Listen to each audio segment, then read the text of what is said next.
আল্লাহ বলে, কিরে ফেরেশতারা, ঘটনা কি? এত খাবার কেন? আল্লাহ রোজা রাখছে। কি চায়? আল্লাহ ক্ষমা চায়। তো খায় না যে তৃষ্ণার, তো আল্লাহ আপনার ভয়। আমার দেখছে না, আল্লাহ আপনারা দেখে নাই। জান্নাত দেখে নাই, আমার জাহান্নাম দেখেছে। আল্লাহ কিন্তু জানে, তারপরে ফেরেশতাদের মুখ থেকে বের করা হবে। সুবহানাল্লাহ পড়ে।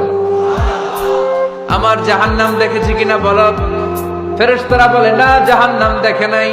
আমার জান্নাত দেখেছে কিনা বলো। জান্নাতও দেখে নাই, কিছুই দেখে নাই, আপনারেও দেখে নাই। আল্লাহ এবার খুশি হয়ে যাবে। আমার খুশির জন্য আমার ভয়ে তৃষ্ণার্ত ক্ষুধার্ত সামনে খাবার হাত বাড়ালেই খেতে পারে, গ্লাসটা তুললেই পান করতে পারে, আমার ভয়ে খায় না। আমার ক্ষমা চায়, আমার কাছে ক্ষমা প্রার্থনা করে। এখন আমার বান্দা যা দোয়া করবে, বান্দার সব দোয়া আমি কবুল করে নেব।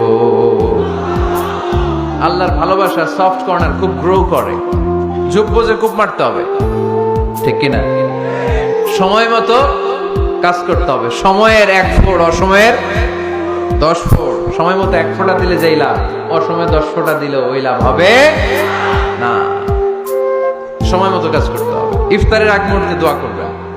বাইনাল আযানি ওয়াল ইকামা, আল্লাহর হাবিব সাল্লাল্লাহু আলাইহি ওয়াসাল্লাম বললেন, আদ-দুআউ লা ইউরাদ্দু বাইনাল আযানি ওয়াল ইকামা। আযান এবং ইকামতের মাঝখানে দোয়া করলে ওই দোয়া আল্লাহ কখনো ফিরিয়ে দেয় না। জোহরের আযান হইছে, সুন্নাত নামাজ পড়ে বসে আছেন, মুয়াজ্জিন সাহেব আসে না, ইমাম সাহেবও বের হয় না। এই সময়টা অনেকে কিছুই করে না, ঘড়ির দিকে তাকায় থাকে, মোবাইল টিপে, পাশের লোকের সাথে কথা বলে। কিন্তু এটা যে it's a very high time to make দোয়া, এটা যে দোয়া করার সবচেয়ে দামি সময়, এটা অনেকে টেরই পায় না। ইউসুফের খিলের ভাইয়েরা, আপনাদের মনে থাকবে তো, আযান ইকামতের মাঝখানে সময় পেলে কি করবেন? লিস্ট করবেন কি কি লাগবে।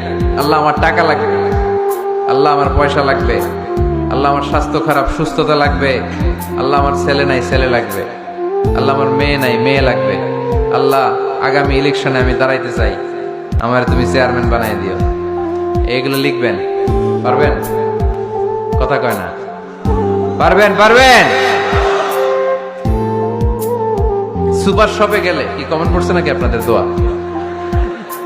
হ্যাঁ, ও চেয়ারম্যান সাহেব আপনি? মাশাআল্লাহ মাশাআল্লাহ। তো এই যে এগুলো লিখবেন।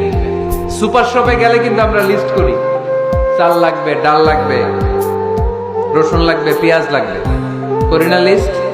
দেখেন দুনিয়ার জন্য কত কনসাস আমরা, কত সচেতন। কিন্তু আল্লাহর কাছে কি চাওয়া লাগবে ওইটা নিয়ে টেনশন নাই, লিস্ট করবেন আর চাবেন।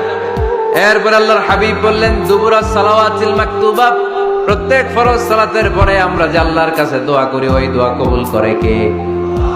তাসবিহ পড়বেন আগে, এরপরে দোয়া। ওইটা আমাদের দেশে যেটা, ওইটা না। আসসালামু আলাইকুম রাহমাতুল্লাহ, আসসালামু আলাইকুম রাহমাতুল্লাহ, আল্লাহুম্মা আমিন ইয়া আরহামার রাহিমিন।